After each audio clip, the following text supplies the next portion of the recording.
And that's a romance? Yep. So cute. Well, I think and you for have the next it on one, DVD? I do own it, yes. Now, It's my wife's. How many dicks did you suck to get that? All of them. So,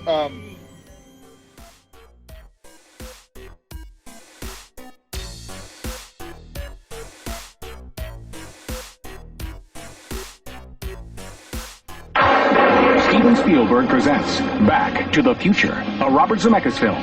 Marty leads an ordinary life. No McFly ever amounted to anything in the history of Hill Valley. Well, history is going to change. And 1985 is not his year. But Dr. Brown is about to change all that. Are you telling me that you built a time machine out of a DeLorean? He's sending Marty 30 years back in time. It works! It's a flying saucer from outer space! Now, he's trapped in the past, It's got to be a dream. about to meet Chocolate. his future father. He's a peeping Tom. Wow! And he's making an impression on his mother. He's an absolute dream. And he can sleep in my room. Anything you do could have serious repercussions on future events. Now, he's got to make his mother and father fall in love. For crying out loud, I haven't even been born yet. And only Dr. Brown can help him get back to the future. Are you telling me that this sucker is nuclear? Precisely. Michael J. Fox, Whoa, this is heavy. Christopher Lloyd, There's that word again, heavy. Why are things so heavy in the future? Is there a problem with the Earth's gravitational pull? Back to the Future. Yeah. So welcome to Film Dorks podcast number 6-ish. Yes. that's right. I'm thinking maybe you should know at this point. It's not like it's 200. Dude, I don't know what day it is, considering everything that's fucking going on. Fair enough. It's And I'm September. pretty sure it is 6. It's the 11th. It's numbers. I don't fucking know. It's Film Dorks, and we are coming back with our time travel extravaganza. Yeah, speaking of not knowing what day it is. Yeah. Right? So yeah, last time we were on here, we talked about the original Time Machine, the 1963 Time Machine, and then the kind of remake by Simon Wells of the Time Machine in, what was it, early 2000s? Or And obviously there's tons more, but we're going to talk about one of the heavy hitters today. With a whole franchise has been made out of this. Oh, look at how and we have our nerd in chief here. Yeah. I had to decide which Back to the Future shirt to wear. I've got like 6 of them. And Wow. we can see Croak to the Future on the wall behind I you. made that for my wife when we got married. Yeah. For those of you who may or may not know, Jeff Heller is possibly the biggest Back to the Future nerd on the planet. You know what's funny? I know on the internet, I know people that are way worse than me, but within the circle of people that I know, I'm probably the biggest dork. Yeah. Yeah, well, you certainly are. You have the biggest wealth of useless knowledge when it comes to Back to the Future. I should also note, too, I'm going to share with you here. This is my office here. I'm going to give you a little. This is my Back to the Future shrine I got here. This is only the display stuff. I have a lot of stuff like press kits and whatnot that I have in storage still. So.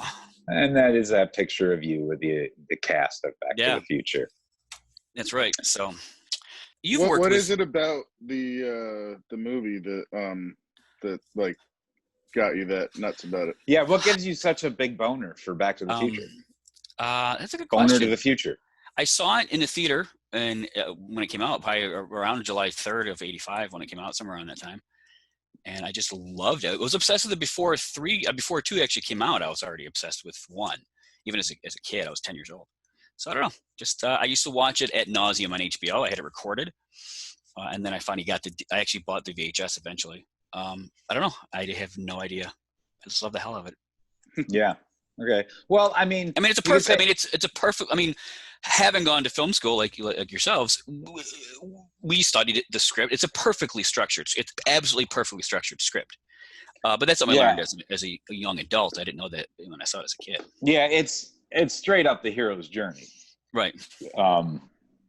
And especially the first one. But all 3 follow very strict Hollywood plot-driven structure. I just watched, because I hadn't seen it in, I don't know, probably 25 years. It was Back to the Future 3. I just watched that one because it's the one I'm least familiar with. I think I'd only seen it once. My son watched it the other day. He asked to watch it. He got up in the morning because I watched Back to the Future 3, and I was like, yes, you can. Okay. So yeah, I mean, as far as time travel movies go, this one certainly has time travel flaws within it. Well, I was gonna say it's kind of a soft entry into the time travel realm. For sure. Yeah. There's not a whole lot of deep thinking. There's no deep science in this one at all. Yeah. With 2, they kind of get into a little bit. Even that's and they explain it at a level that they literally has a chalkboard with Doc explaining the alternate realities. So somewhere in the past, the timeline skewed into this tangent, creating an alternate 1985. Alternate to you, me, and Einstein, but reality for everyone else. No, it's definitely a softball. But because of that, it focuses more on the story and more on the characters. Yeah, right. It is a comedy to a certain degree. It's definitely a comedy, I would say. It's certainly more playful. I mean, it's the holes that it has in a lot of that stuff. I mean, and let's face it, time travel movies are filled with them. Right.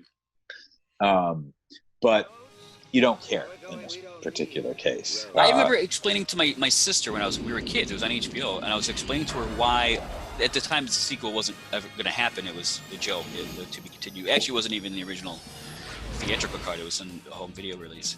But the fact that they couldn't make it to, because in the original film, Einstein, it demonstrates that time travel is possible.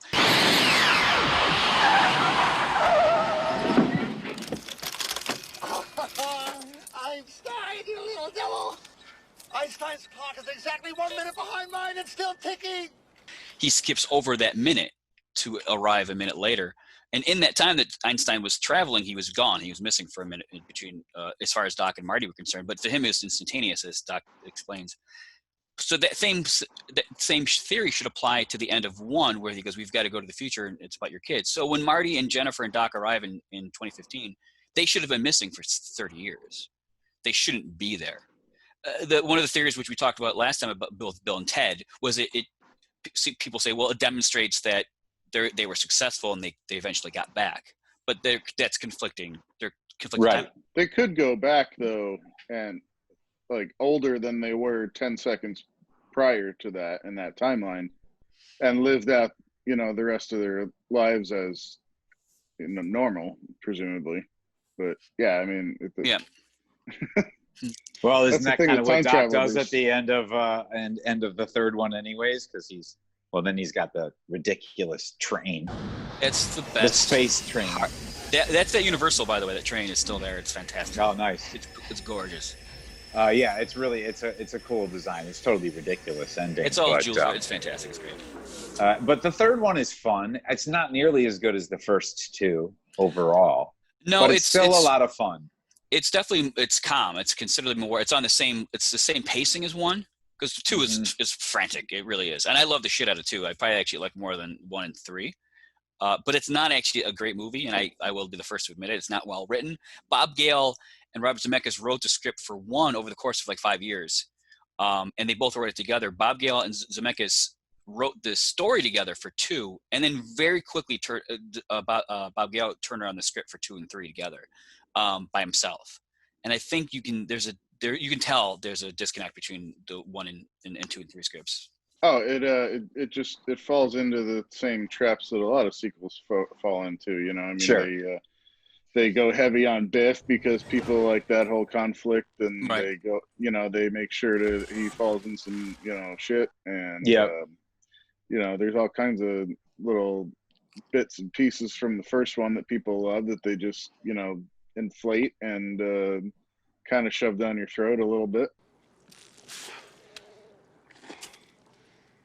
I hate Monroe. And honestly, that's where most of the humor from 2 comes in. There's some other jokes here and there which land pretty well still, but most of the humor in 2 is the rehash of 1. So that's why it's a little less effective. But it's fun, and they're both fun to watch, right. 2 and 3. And I like them in the order that they are, 1, 2, and 3. Right. It's, 3 doesn't have a ton of rewatch value like the first 2 do. It's also, again, it's not terribly well, and I love Mary Steenburgen, but I don't think she's all that spectacular in it. She has her moments. She's very Mary Steenburgen in this role. Yeah. She's ultimate Steenburgen. Tom, who didn't you say you worked with some of the cast of Back to the Future? I looked it up and I was actually wrong. I worked with Jennifer Jason Leigh. Oh, okay. And I thought it was Leah Thompson, but I was wrong. Yeah. I did do randomly one day. I did a California State Lottery commercial that had the girl that was in Griff's gang. Oh yeah. In it, yeah. She does a lot of cons now. Yeah, and I know people dress up as that gang a lot in the cosplay and stuff. So that was kind of fun. There's a neat thing we posted on Screen Radar not that long ago where it was called Project 88, or it was after the quarantine started, and someone took the initiative to break up Back to the Future 2 into 88 scenes. And they designated. Oh, they did them at home, right? Yeah, everyone, 88 different people or group of people got to recreate those scenes in any way they could: animation, live action, high tech, low tech. One had just bananas, and other people had like full on animation. It was all over the board, and it was a blast to watch, especially knowing the movie as well as I do. It's really, really fun to watch. What is this called? It's called Project 88. Okay. Where can we see this? On our own website. Theater. Oh, nice. On ScreenRadar.com, of course. Yeah, that's right. I'm going to have to check that out. That sounds entertaining. And also, I'm sure you saw this just recently, Jeff, but Josh Gad had another episode of Reunited Apart, and he had a whole bunch of Back to the Future people on there. Not some of them. Right. I think Biff and Crispin Glover were both absent. Tom Wilson did a separate thing with Josh Gad a couple days later, which I'm actually just going to post tonight. Yeah. I wasn't, I hate to say this, I wasn't as excited about it as I was because Josh Gad did Goonies first. Yeah. But they don't get together. The Back to the Future cast together all the time now. They do cons together. I've met them all together. It wasn't as novel, and I've seen every interview possible. So I think the Goonies was overall a little more exciting because they don't get together. Right. So, right. Yeah. So you're a wealth of Back to the Future trivia. Why don't you school us on some Back to the Future history? Well, I think test us on something first. Oh, I'm not prepared. Holy moly. Well, I was going to say first, I think the biggest thing which we talked about going back to the script a little bit is that it's, in addition to being really, really incredibly well structured, it also, it just oozes foreshadowing. It's just so much setup, punchline. But some of it doesn't pay off till much later in the film, like the jailbird Joey. It was a throwaway reference to why it's really, when you're watching that scene at the beginning of the movie, how's this relevant at all outside of it kind of establishes that their family as a whole is not doing great. Better get used to these bars, kid. Yeah. Mm-hmm. But then it's just a fantastic throwaway joke in the beginning, and later on it's fantastic. But trivia, huh? Oh boy, now you got me on the spot. What did you guys want to? I mean, was there anything in particular you guys wanted to talk about with this? Because I can go on forever. Well, what do you know about how it came together, other than it took 5 years to write? Well, what's interesting is that Bob Gale and Rod Zemeckis had written Used Cars. Mm-hmm. And it took a little while to get that off the ground, and it finally did. And then they started pitching Back to the Future, and no one would touch it, primarily because of the incestual relationship between Lorraine and Marty. Well, it worked for Star Wars. Fair enough. Yeah, totally. But no one. I mean, it was, and it's pretty. When you look back on it, it's can get. And they have a really nice line in there too, which wasn't in the original script, about her feeling like when she kisses Marty, it's like kissing my brother. It's like I'm kissing my brother. Yeah. Which almost justifies it. Like, she knows it's wrong too. But then no one can get it. Spielberg got his eyes on the script and he loved it. And he was like, well, when you guys find a studio, let me know. I want to produce it. So then they did Romancing the Stone, and which was not it was not projected to be a hit at all. In fact, Robert Zemeckis was hired to do another film. I forgot what it was, and he got fired from it before they started production because of the pre-buzz on Romancing the Stone being so horrible. But then it was a pretty big hit. So then studios were going to him left and right. But Spielberg, I think that one that Zemeckis was up for was Basket Case. Okay. I'm kidding. It's a $20,000 indie horror film. Okay. All right, fair enough. I really don't know. I don't remember what it was. But Spielberg was the only person that was really on board with it from the beginning. So he actually brought it to Universal. Then Disney was originally interested in it, but once they read the mom thing, they were like, not Disney. But then Spielberg took it to Universal, and Universal was 100% on board. We like this stuff. Yeah, and it was an instant. I mean, it was instant hit. I mean, this was kind of I don't know, a lot of the younger people who may be watching or listening. There were a ton of blockbusters back then. I mean, Jaws, Star Wars, and that's kind of it. I mean, there weren't that many biggies at that point. But Back to the Future was one of the very early. Oh, there was a few other ones. I mean, Empire Strikes Back. Well, I mean, the Star Wars franchise. Yeah. There were a Ghostbusters couple came. Yeah, I mean, Rambo. Yeah, E.T. But it was something. It was in the first wave of There's like maybe one a year. Right. Right. You had to actually go to the movie theater. Yeah, one or both two ways in the snow. Right, and sit on razor blade seats. And there's no pause button. If you had to go to the bathroom, you got to miss some of the movie. And then there would be ushers in there touching you inappropriately. It was fucking terrible back then, man. Just to see.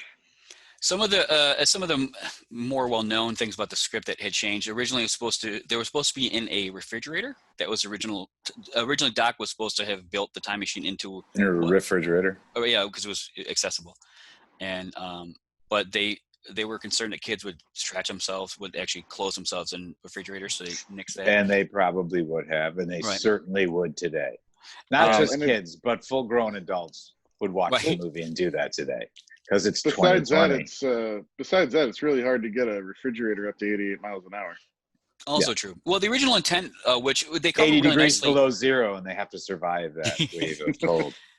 On the Blu-ray, there's a really nice behind the scenes where they go over some of the original script. They actually had storyboarded some of the original script, and they show it on there. And it was supposed to take place at a atomic bomb testing facility in Nevada. There was no lightning, there was no DeLorean or anything, because it was supposed to be it was a refrigerator on testing, atomic testing, and they had it all. It was scripted out and storyboarded and everything, but they didn't have the budget for it. Right. So Spielberg just put that plot line in his pocket until Indiana Jones. 100%. That is really funny. Yeah, because he totally used it. Yeah. He's like, I'm fucking using a refrigerator. And it's so 80s. Like if you look at the storyboard and they actually have people kind of acting it out, it's like voice acting. It's very, very, very 80s. It's very in Stranger Things, the last season of Stranger Things, they had the Russian bunker and everything underground. That was very accurately 80s. A lot of films had bad guys in bunkers. That's kind of what it was. It was that kind of vibe.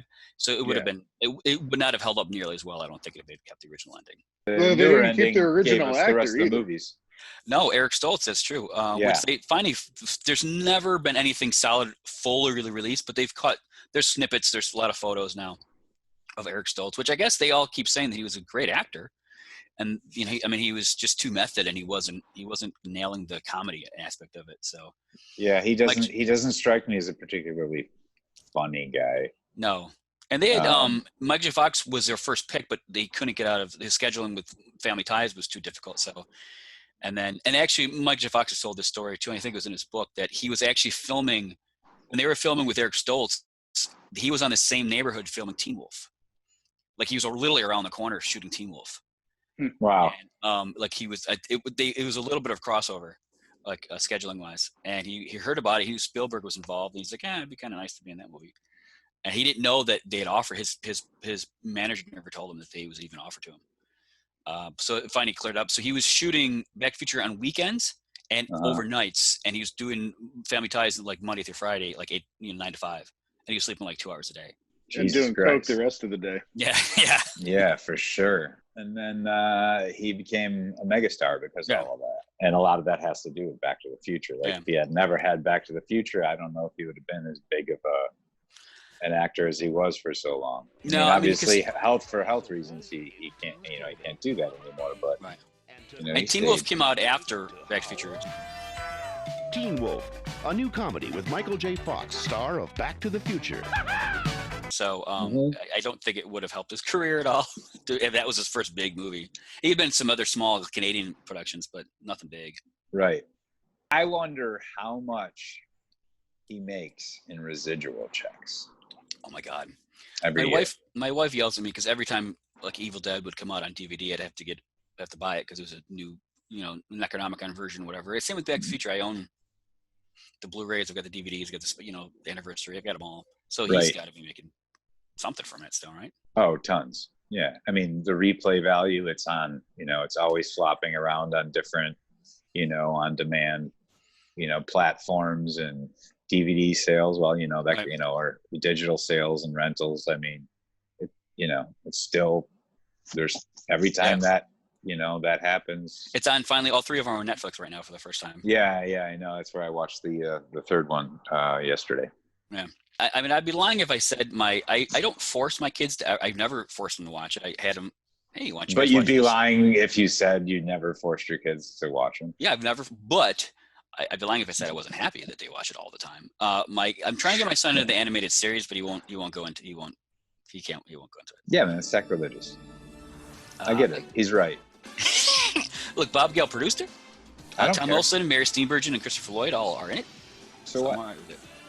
They're finally coming out with action figures too for the animated series. It's like the real Ghostbusters and there was another competing Ghostbusters cartoon. Ghostbusters, with the gorilla. Who plays Marty in it? I wonder if Michael J. Fox still gets residuals from the cartoon, even though he doesn't voice Charlie it. Kaufman. Or Charlie? Is it Charlie Kaufman? Oh shoot! I should know his last name. It's not Charlie. Maybe it is Charlie. It's Casey Kasem. Yeah, no, that's Transformers and everything else. No, the actor who actually played him was he actually, interesting. There was a TV show in the 80s, syndicated. I forgot what it was called, but it was about a flapper in the 20s who dies and comes back as a maid in the late 80s. It was a terrible show. But the guy who voiced Marty, his character was a knockoff of Alex P. Keaton. So when it came time to casting Back to the Future, they used him. And then he went on to voice the Stuart Little cartoon as well, which Michael J. Fox voiced the movie for. So his career has been solely. So he basically has been stalking Michael J. Fox. Yeah. Well, so is Dan Harmon. So. Yeah. Wait, why? Rick and Morty is direct translation of Doc and Marty. I can't get in that show. Me neither. I tried because of Back to the Future. I've tried. I don't like who does the voice of the I don't know the Doc character is Morty, right? He it sounds like someone trying to sound old, and it bothers me. I can't get this. Yeah. Is that who the Doc character is? Is that Rick? Yeah. Morty. It just sounds like someone trying to do an old person voice, and I don't like it. I gotta blow it up before it makes a bad first impression. So what's interesting, when they made 2, they brought back almost the entire crew, and they had to recreate a lot of the scenes from 1, which was super novel at the time. It's not like, Avengers Endgame did it. I'd like to have that in writing. Yeah, me too. Probably the last big movie to tackle revisiting an earlier film using time travel. But at the time, it was the first time that I'm aware of it, that any film had done that. And they brought back the original crew, and some of the lighting techs and some of the designers were down to the type of screws that were being used, like how detailed the set was. The set design really created. Yeah, they had it down absolutely perfect. They had to fudge some things, like when they did when they recreated the Enchantment of the Sea dance, because they had a shot looking up at Marty 2, our Marty that we're following, crawling over the scaffolding while the original Marty's down playing Johnny Be Good, they had to make the stage different. They had to give it the original stage didn't have that kind of scaffolding, so they had to fudge that. But beyond, and the song's a little longer too. But beyond that, they had everything down just perfectly, which I think was great. And Elizabeth Shue. Oh, that was a big one too. And Chris McClure. I hate this. And I love Elizabeth. I love Elizabeth Shue, but she wasn't as good as Claudia Wells. I hate to say that. And we interviewed Claudia Wells. She was lovely. Yes, we did. She was very flirting nice with me, and she was really bizarre. Yeah, she was kind of flirting with you. Yeah, it was very surreal. This is the original Clock Tower flyer, and it was my handwriting that said "I love you 555-4823," which is the same phone number. And my newest product is, excuse me while I stand up. Please do. Clock Tower shirt, and the back has my handwriting on it. I have her autograph here somewhere. It's all signed. It's great. She signs. She gave me her personal, her email, so we can be in touch for the website. And she wrote on the back, just like she writes on Marty's thing, because it was a Save a Clock Tower, this flyer. And she wrote her name and address and everything, or email address on the back, just like she wrote to Marty. It was great. That's adorable. How fucking cute. Did you get a little bit of a chub? I did, except you folded it when we left. You folded it and put it in the bag, our backpack, and I was like, "Ooh." But it's fine. It looks fine, yeah. Wow, I'm a dick. I had no respect at all for anyone or anything. No. So 3, I like 3 again. Doesn't hold up success super well. I don't think it's. Yeah, it was entertaining. It was very Back to the Future. Tons of recall from the other movies. Even to the point where they reuse footage and stuff. But what was interesting about 3 is that at the end of 2 they show they filmed them back to back, and in the theaters before the closing credits for 2 they show the trailer for 3. From out of the west, in a cloud of dust, a thunder of hooves, and a mighty... Great Scott. I know, this is heavy. Indians! This summer, Marty and Doc go back one more time for their greatest adventure of all. Doc's living in the past. Don't try it, Tenant! But he's about to be history. What kind of a future do you call that? I'm going back to 1885 and I'm bringing you home. It's the last roundup. Come on, run! It's the final showdown. Hey, lighten up, jerk! Where Marty makes a name for himself. What's your name, dude? Eastwood. Clint Eastwood. What kind of stupid name is that? Doc meets his mate. You saved my life. Emmett Brown at your service. And Tannen meets his match. I'll hunt you and shoot you down like a duck. It's Dog Buford. Shoot him down like a dog. Michael J. Fox. Where'd you learn to shoot like that? 7-Eleven. Christopher Lloyd. There's a fella that can't hold his liquor. And Mary Steenburgen. I never ever met a man like you before. Gentlemen, excuse me, but my friend and I have to catch a train. This summer, Steven Spielberg and Robert Zemeckis invite you. Come on, Marty! To the Rough Rider. Rip roaring, rootin' tootin', straight shootin'. Just hold up! It's a science experiment! Rousing conclusion of Back to the Future. Let the festivities begin! Yeah! Yeah! Back to the Future, Part 3. That's how it appears. I saw it in the theater like that, and I remember thinking how cool that was. They still have I don't think anyone's ever done that. I mean, even the Lord of the Rings I don't think they have the trailer for the next one available yet, after they. Yeah. Spaceballs. Yeah. Man, if only we could Did you ever see the Spaceballs cartoon? In the vastness of space, they are huge. They are not planets, but possess so much gravity, they bounce. They are. They made a Spaceballs cartoon. Not good. Yeah, no, I don't watch that. Wildly kind of stuff. unfunny. I don't need my my memories soiled in such a way. Yeah. So two, like the Back to the Future cartoon. Nah, Bill Nye was in it as well. Was there a Back to the Future cereal? Yes. I don't think there was. I actually, one of the other shirts I didn't wear. It looks like a cereal box, but it's Giga. There had to be. It's Giga Wheat cereal. Yeah, that's awesome. There has to be. They must have put one out. I remember they advertised for the cartoon on other cereal boxes, but I don't think that they did have a cereal. I don't know, man. Sometimes those cereals come out for like 3 months. These are the just hold it up to the camera. This is the McDonald's toys. That's that. They got Marty, and then there's Einstein at the train. I'm missing. I have Jules somewhere on a skateboard, but I don't know where he is.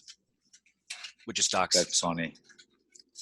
Ridiculous. And how many copies of the DVDs do you own? Like, what do you have in terms of? I think just I have one, and then because one came out by its own first, and then they released the box set, and then they released the Blu-ray. So and the Blu-ray though it's got the flux capacitor in the front. You press a button that lights up. It's pretty sweet. How many hoverboards do you have? I just this one here actually. Just this one. I don't have a full size one. You mean you don't have one that works? No. But it's funny. They Leslie Nielsen hosted a Back to the Future special right before 2 came out.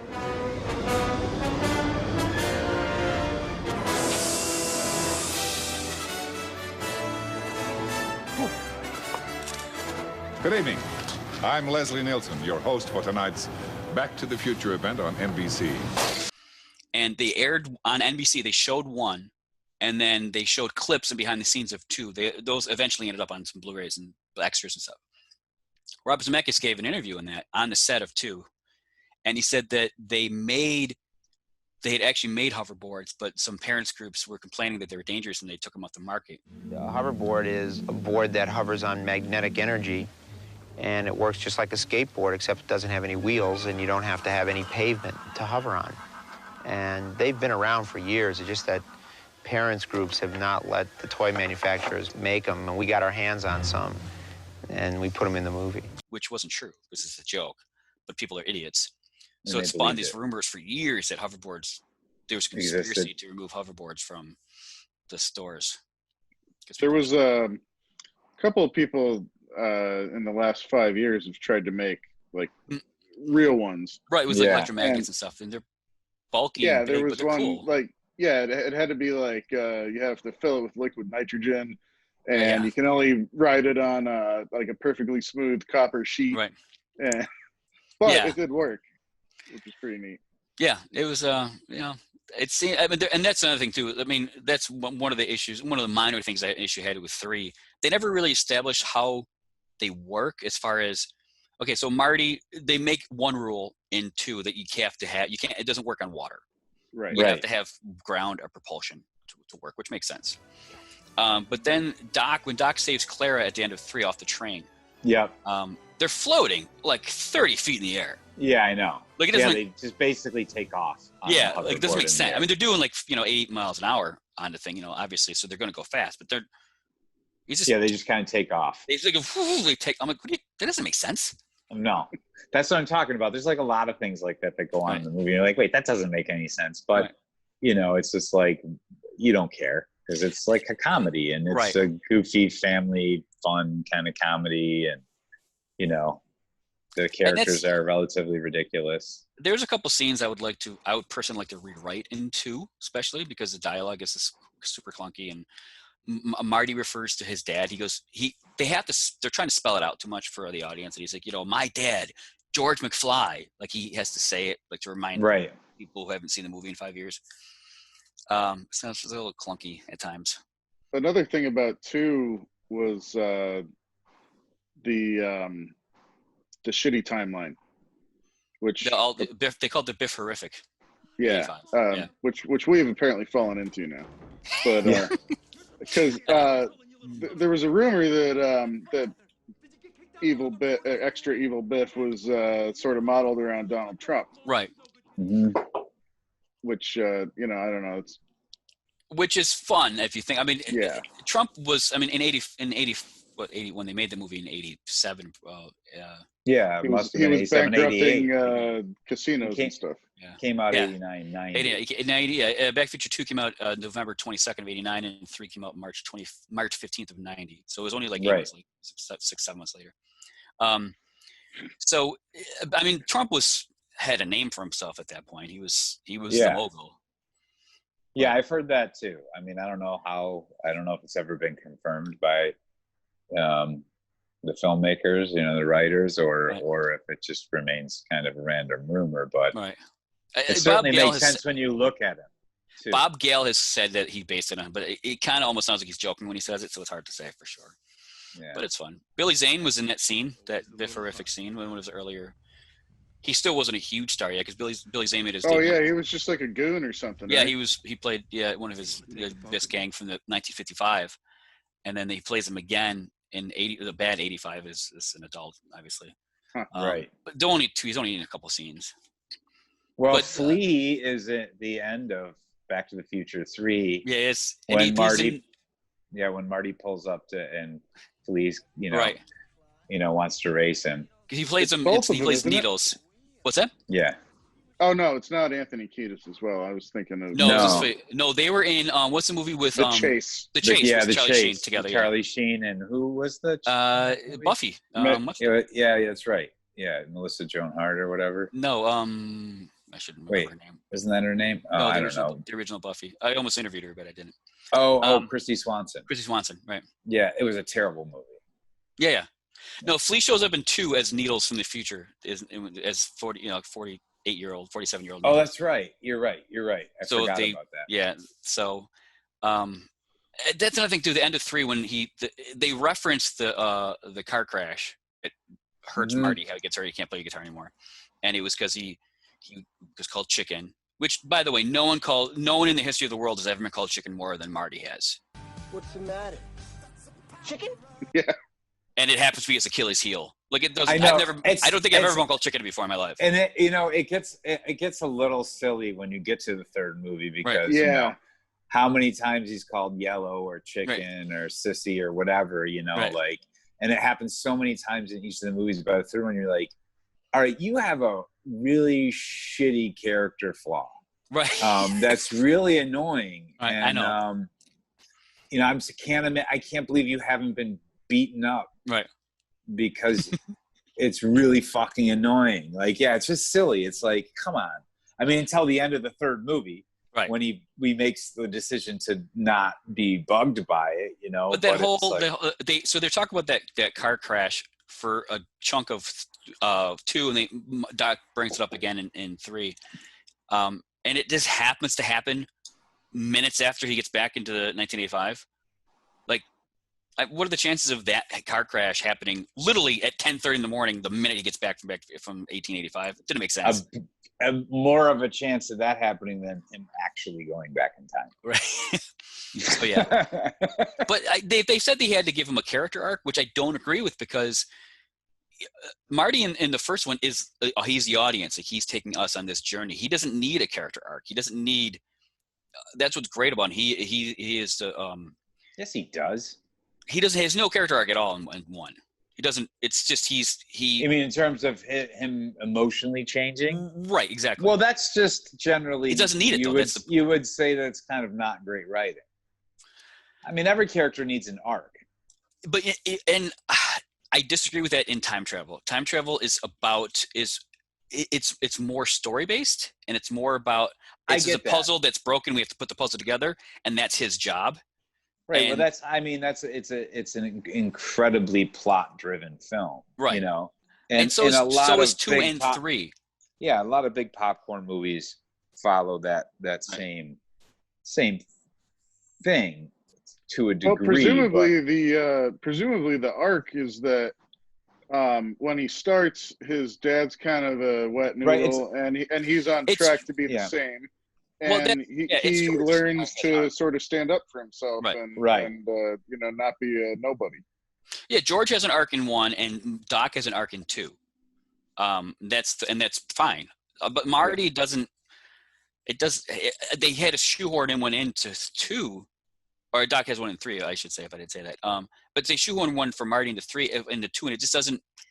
The chicken thing is dumb to begin with. And again, I love the shit out of that movie, but it's not. I don't like it. Doesn't work that well, that aspect of his character. But they could have gone without a story arc, a character arc for him, and it would have worked fine. I think they should have made him a junkie instead. Yeah, that's what I think. I think they should. He's traveling through time looking for their next hit. Let's reboot Back to the Future and make Marty like totally fucking beaten by the opioid epidemic, just like straight into his character, and he has to go back to the future to rehab.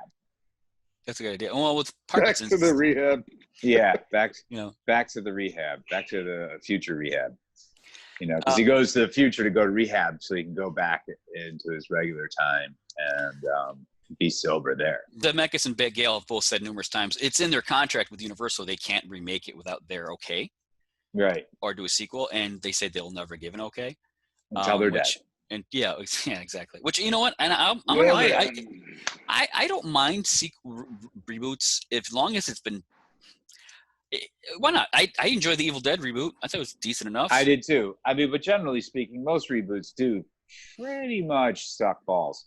No, the Evil Dead one, I agree. I like that movie. It's obviously doesn't have the same punch as the original Evil Dead, and certainly in levels of creativity, but it's a great reboot. It's a lot of fun. The fucking effects are fantastic.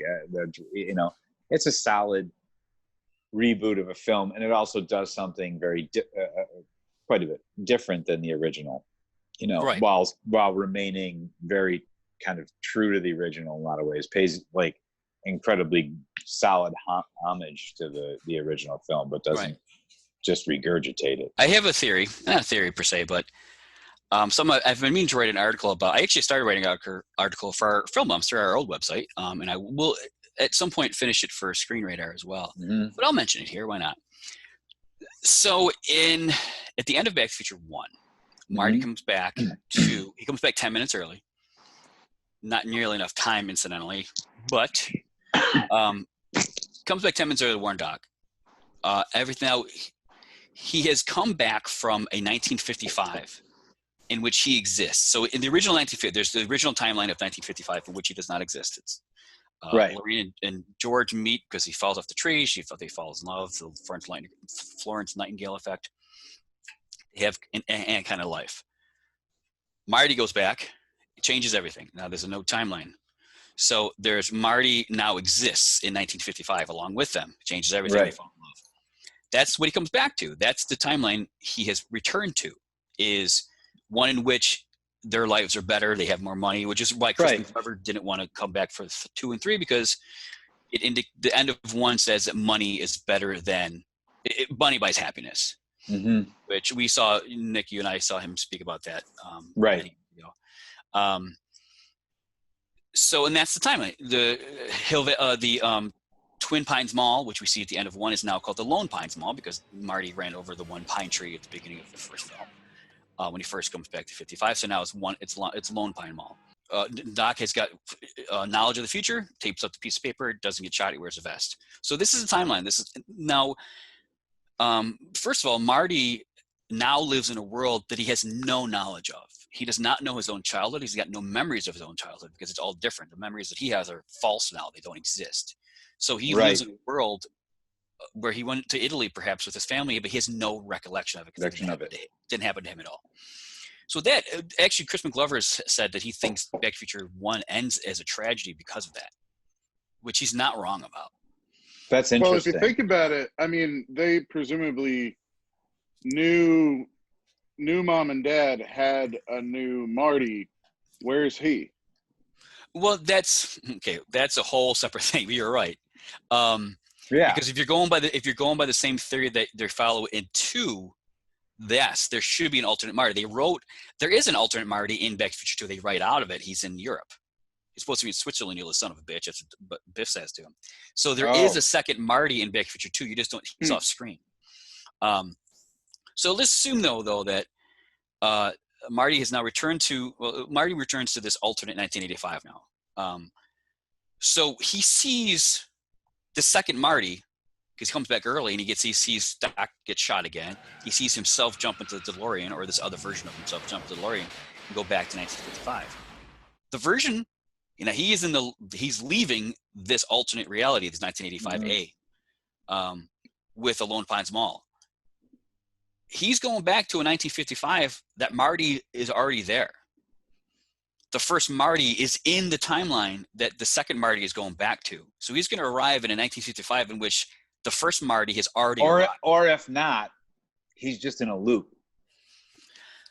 But a loop, a time loop is does not factor into any of these theories that they've used anywhere else. You're right. That's another theory, but it could just be him. That contradicts every other theory that the Bobs threw out at us so far. Yeah, I'm just playing the devil's advocate. And it's not a time, because it's a tactic, everything's changed. Al Pacino. Yeah. So I think it's interesting if you think about the fact that there is this second Marty is returning to a 55 in which his first Marty's already arrived. Right. What happens? What is 1955 like now? That's my thoughts. How many fucking Martys end up there eventually? How long does it go on? If they ever, is it a world of Martys? Like, do we ever see them interact directly with each other? Only Jennifer interacts with herself. Right, and Doc interacts with himself a little bit as well. Did they touch each other? I always wondered if it would be like the Time Cop. Time Cop?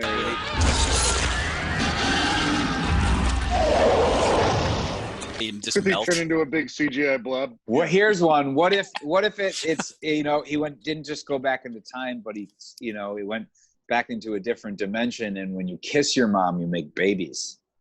Oh, that's good. And he made his own kid. Well, it's kind of like a Predestination with is it Predestination? Pre-ejaculation. What's the movie?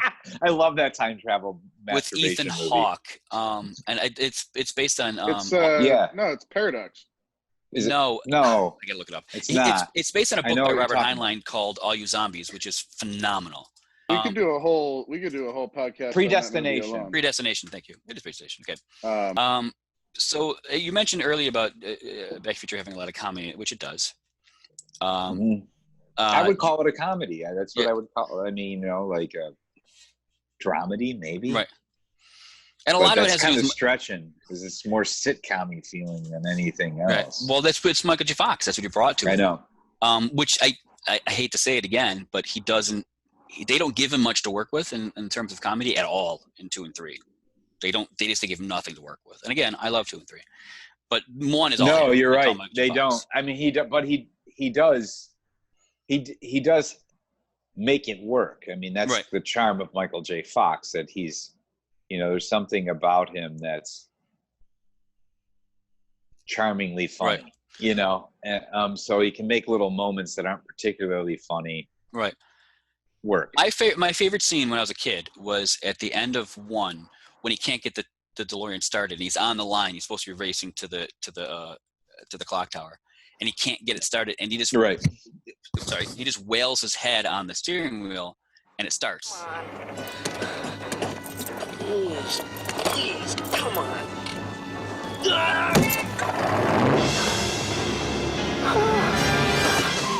And just the timing of that and the reaction is very much a pop. And that's what I thought it was hysterical. Yeah, no, I mean, he is this movie. Like, you can, I mean, if I think if Eric Stoltz had stayed in that role, this movie would, it would never have gotten a second one. I don't think it would have done as well. It wouldn't have been as well received. I would love to. I would kill to see that footage. He's still in the movie. His shoulder's still in the Lou's Cafe scene right before the skateboard chase. Yeah, that's Stoltz's shoulder still. What are your thoughts on do you have any favorite moments? Yeah, Tom, what's your favorite of the Back to the Future movies? Which one do you like the best? I mean, I'd say I probably like them in order. Like, the first one best, second one second, and third one last. One of my favorite shots in all of them is when Jaws 3D comes out of the marquee of the movie theater and just kind of like grabs him.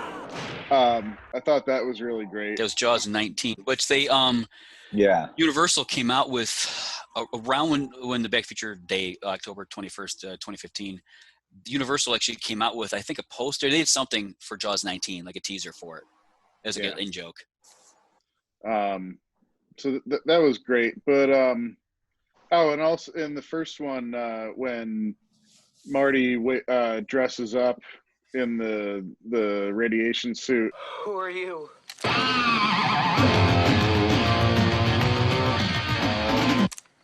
Silence, Earthling! My name is Darth Vader. Tells his dad that he's an alien from the planet Vulcan. Oh yeah. Vader.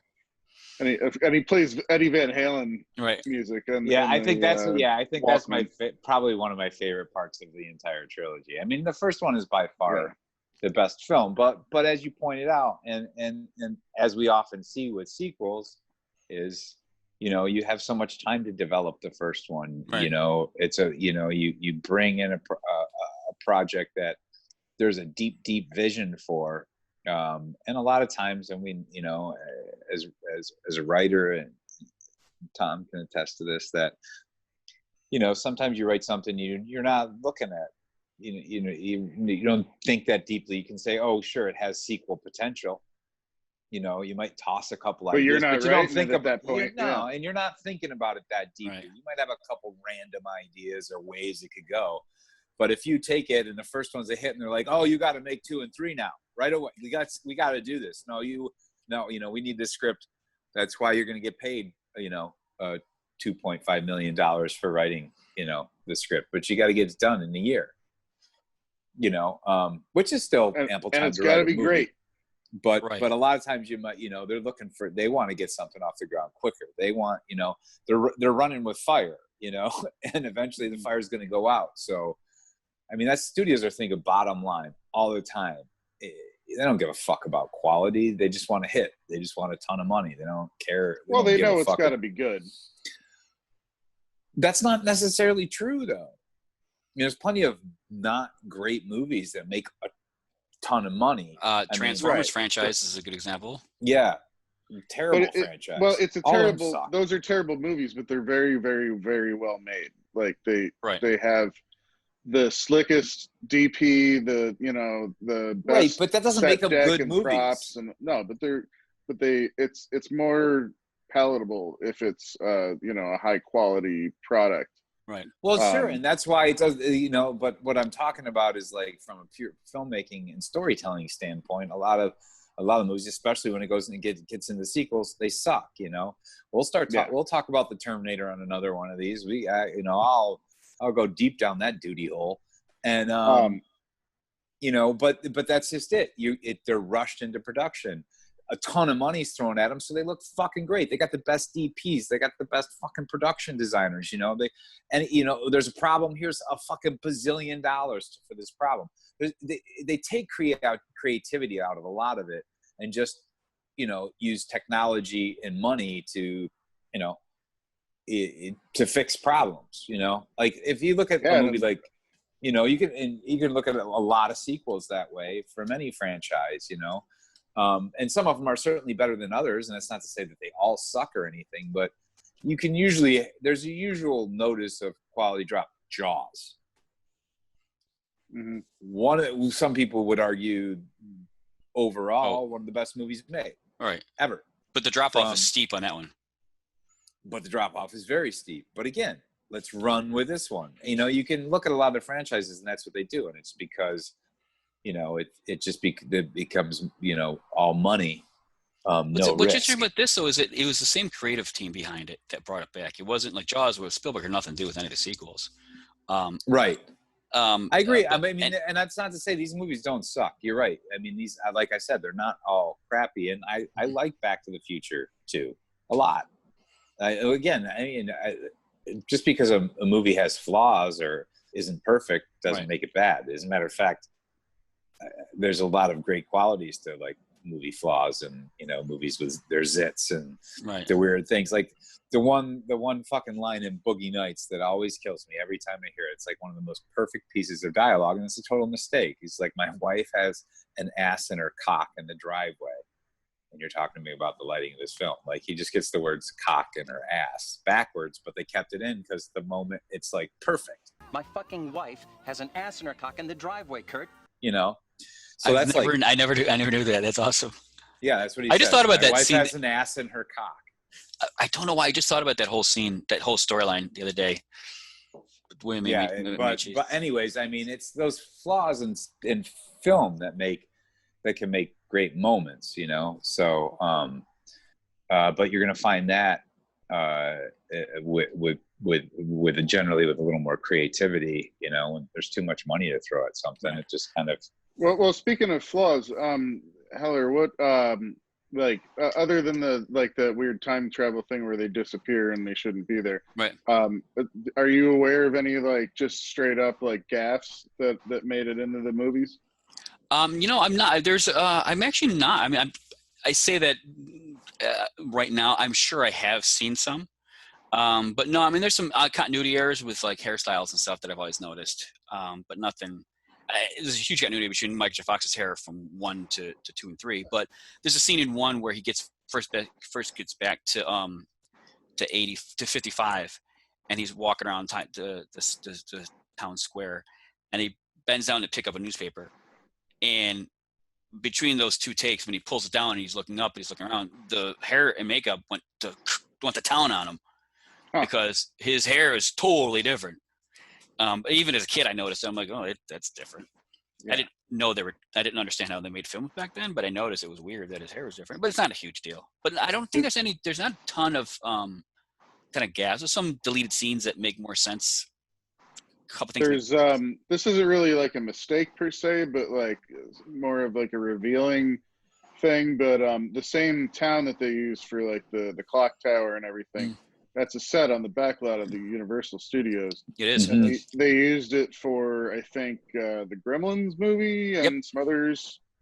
They've used it in a bunch of stuff, actually. Yeah. If you take the tour, they go past it and they talk about it. But yeah, it's been redressed and reused. I saw a picture the other day, and I saw it. It was still. I was there in 99, I think, and I think 97 and 99.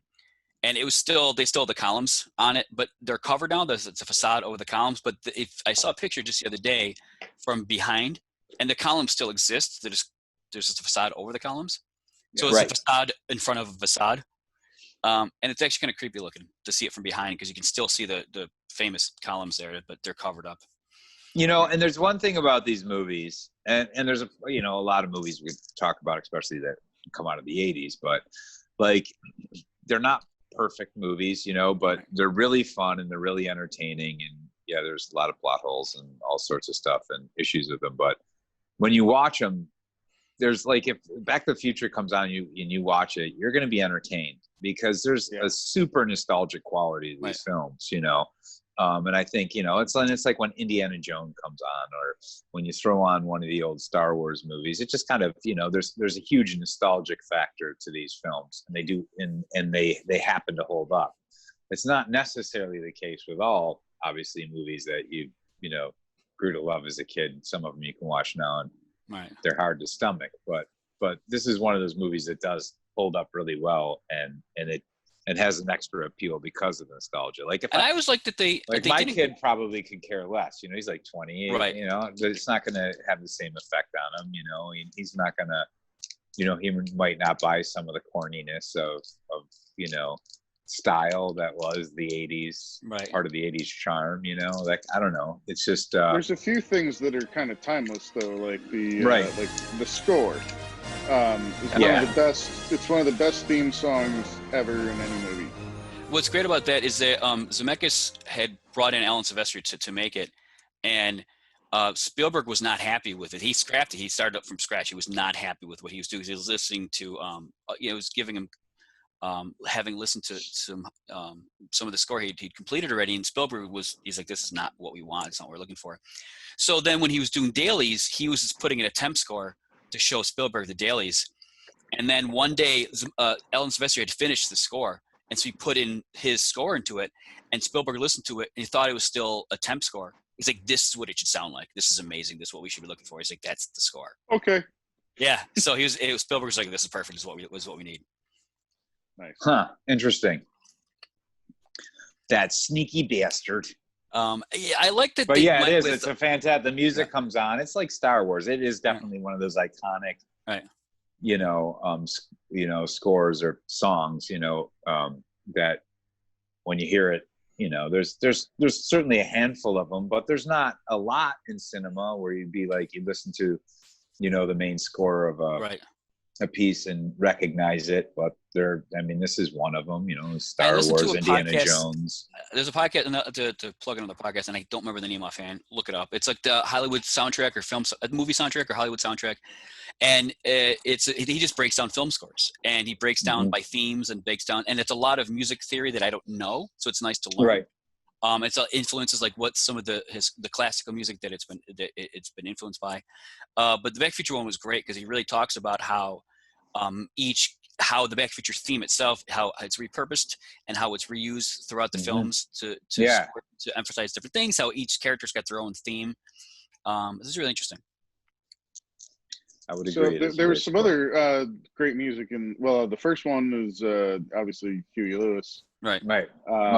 Which pretty much put him on the map as well, right? I mean, I imagine maybe he was. Well, Sports had come out the year before or 2 years before. So, in fact, you see he was pretty popular already. In Marty's bedroom, he's got a poster of Sports, Huey Lewis's Sports.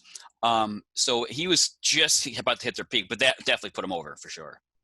And then I think ZZ Top was in the third one. They were. Yeah, they were. They play instrumental version of their song, the Double Back. Which Double Back, if you're looking for the Back to the Future font, it's called Double Back. Named after that song. Now that is a random piece of nerd trivia right there. Well, there's another piece of random trivia in that same scene. I think that's where Marty throws the frisbee pie tin, right? Which is how the real frisbee was supposedly originally created. Right. Yeah. That's there was also a third song that Huey Lewis actually wrote for the film. Because Power of Love he was already writing Power of Love prior to them making the film, and he was like, I got this song, but it's not really relevant to what your movie's about. And they're like, just let us hear it, and they loved it, so they put it in. And then he wrote Back in Time, which is still to this day my favorite song. I cannot ever get enough of that song. I love the shit out of Huey Lewis. I love Huey Lewis to this day. I love Huey Lewis more than anyone else. And I can't get enough of Back in Time. But he wrote another song called, I don't remember the name of it offhand, but they didn't use it. Patti LaBelle recorded it for the Brewster's Millions soundtrack, which came out the same year. Actually, the same weekend, I think, as Back to the Future. So there's a third Back to the Future song that was never recorded by Huey Lewis, but recorded by Patti LaBelle. I think it's called Time After Time or something like that. It's a little upbeat, fun song. Yeah, I remember that song.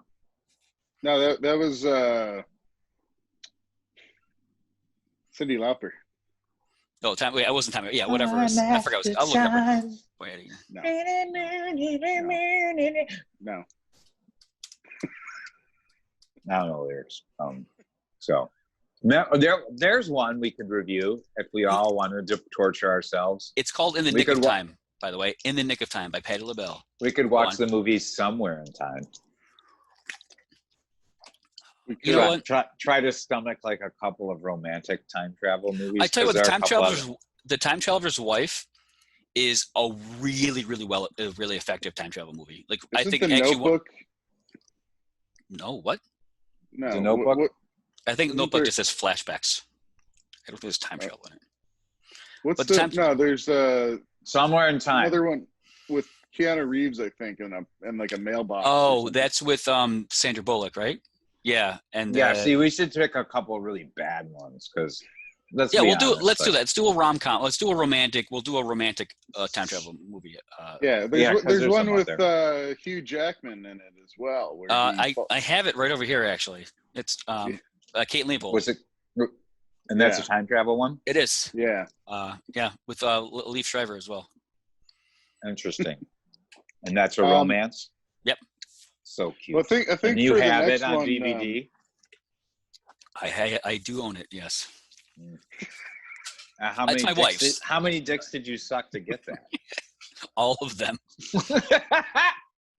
So, Back to the Future. Have you ever given a whole lot of thought as to how the flex capacitor actually works? No. In fact, neither have they. They said they did all research. No. But capacitor charges up a whole lot of electricity and releases it quickly. I don't know about the gigawatts thing, but there are theories that if you can generate enough energy, you could open up a wormhole. And if they're going, the requisite 88 miles an hour, that's how they actually make it through the wormhole, and travel to an alternate place. My term paper in high school was about Kip Thorne's, at the time, new theories about wormholes and using exotic matter to open up, using a black hole to open up a wormhole to use it for time travel, which is what Contact was about. Yeah. So. Boring. As I'm a dork. Sorry, Mike. Okay, so before we wrap this up, because we've been yammering on for a bit here, I do want to say this. Earlier, I spoke to our colleague, Kevin Shadle. Yeah, and I don't really, he really doesn't do anything anymore. So he's more of like, our website's mascot. Right. And it felt out of obligation. I should know. He's on paper. He's our video camera operator and editor. Yeah. Well, yeah. He's done that lately. None. But I felt obligated to ask him if he wanted to join this podcast, and then he said, "Nah, you guys go ahead and do it." And I've got to tell you, I was really relieved by his answer. Okay. The previous incarnation of this podcast, the Film Dumpster podcast, was by and large it was just the three of us, you, me, and Nick, Kevin. Myself, and Kevin. We had some other people here and there would join occasionally, but for the most part it was just the three of us, and it was always Kevin was there. He's like he played the role of the audience member who didn't know what we were talking about anything. He is the least knowledgeable person I know that has a film studied film ever, for sure.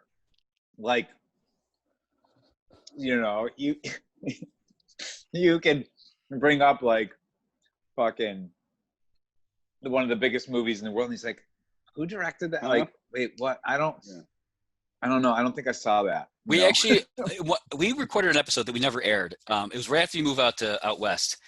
And me, Kevin, and our Phil Bowman, who's one of our contributors, recorded, and we played a game, and we were testing Kevin's trivia, movie trivia, and it was hysterical because he did. Oh, that's really funny. So horrible. Yeah. Yeah. Good. We got to razz on Kevin before we got out of here. That's always fun. All right, so we'll come back another time and do romantic comedies and I think next we should do the Terminator franchise next. Oh, 100%, yeah. I have not seen. Have you guys seen the newest one? Oh yeah, I've seen them all. I have not seen You better watch it. I'll catch up. The unfortunate debacle that is the newest Terminator film. But we'll get into all that. Yeah. And in the meantime, check us out on the screenraiders.com and the Facebook. Go to Screenraider and check out some of our interviews with some of the Back to the Future cast members. Yeah, we do have a couple interviews with them. That is true. And all kinds of other stuff. For your viewing and or reading pleasure. Yes. See you again soon. We'll see you next time.